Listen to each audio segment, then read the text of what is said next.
आपने उंगली मार का नाम सुना होगा। उंगली मार डाकू जो किसी को मार करके उसकी उंगली को काट के गले में पहनता था, वह इतना कुख्यात था कि पूरा राज्य ही थरथराता था।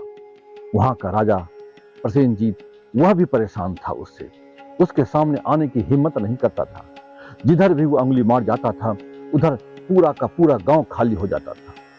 उसका इतनी दहशत थी।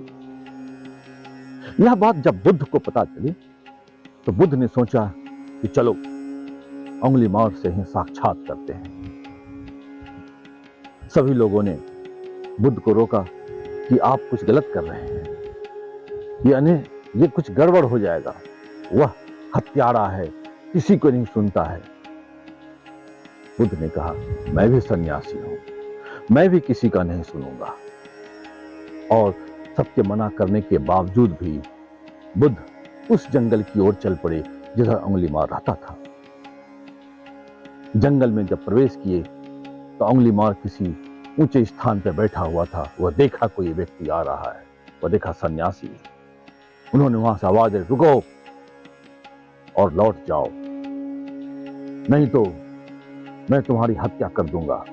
बुद्ध बोले, मैं जिधर चल पड़ता हूं फिर मैं रुकता नहीं हूं, परिणाम जो हो उसकी चिंता नहीं होती, बस मैं तो चल रहा हूं, तुम्हें जो करना है तुम करो।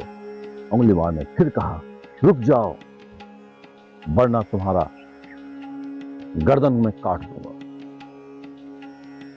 तो बुद्ध बोले, मैं नहीं रुक सकता, सन्यासी रुक नहीं सकता, सन्यासी का नाम ही सिर्फ चलना है।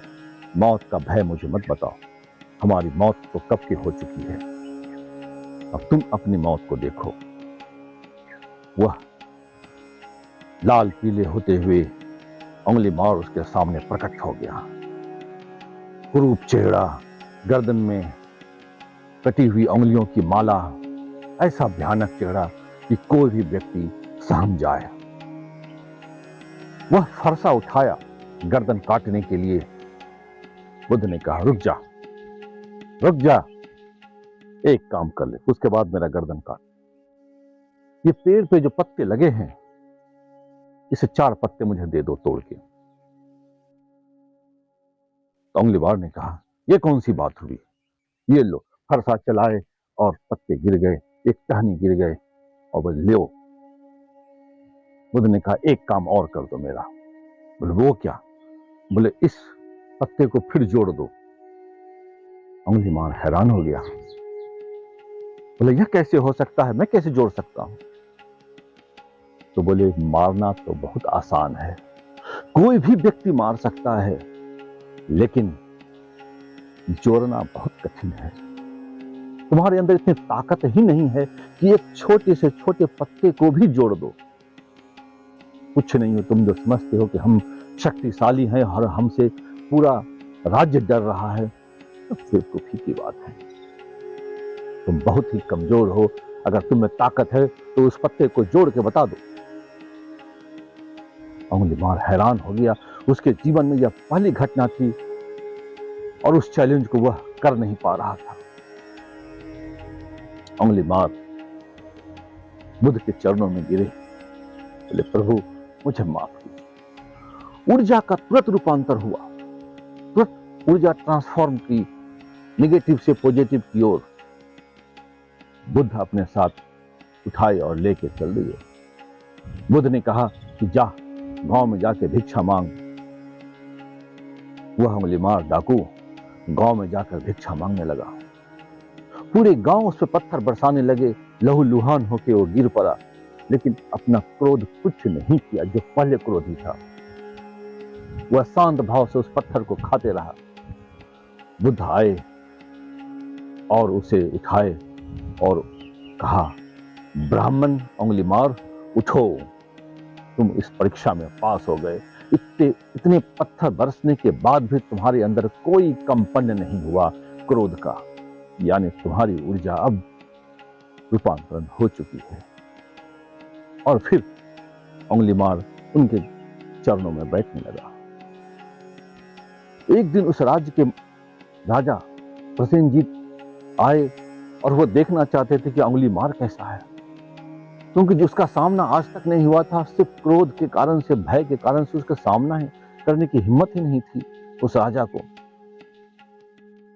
तो बुद्ध ने हाथ को इशारा करते हुए कहा, यही है अंगुलीमाल। यानी देखो क्रोध से कैसे प्रेम की ओर कन्वर्ट लिया। यानी कहने का यह अर्थ यह हुआ, कहानी तो एक सिंबॉलिक होती है, एक इशारा करती है, आपको बताती है कि ऐसा हुआ। परिवर्तन तो आपको करना है। आप भी अपने अंदर जो भी नेगेटिव शक्तियां हैं उसको पॉजिटिव थिंकिंग को करिए। किसी की शिकायत की जगह किसी की प्रशंसा शुरू कर दीजिए। क्रोध की जगह प्रेम शुरू कर दीजिए। लोभ की जगह दान शुरू कर दीजिए। छोटी छोटी चीज करना शुरू कीजिए। कोई व्यक्ति अगर किसी की शिकायत भी करे तो आप कहे छोड़ो, उसमें अच्छा गुण क्या है ये बता दो मुझे। यानी तभी ये ऊर्जा रूपांतरित होती है, और जब ऊर्जा रूपांतरित होती है सकारात्मकता की ओर, तो उसे हम महासुख कहते हैं। और महासुख में ही आपको वह सब मिल जाता है जो सब कुछ रहने के बाद भी पहले नहीं मिला था। इसलिए जीवन में अगर महासुख चाहिए तो ऊर्जा का रूपांतरण कीजिए। अद्भुत शांति के फूल खिलेंगे जो आपने पहले कभी अनुभव नहीं किया। मेरी बातों को इतने धैर्य से सुना, आपके अंदर बैठे हुए प्रभु को मेरा प्रणाम स्वीकार करें।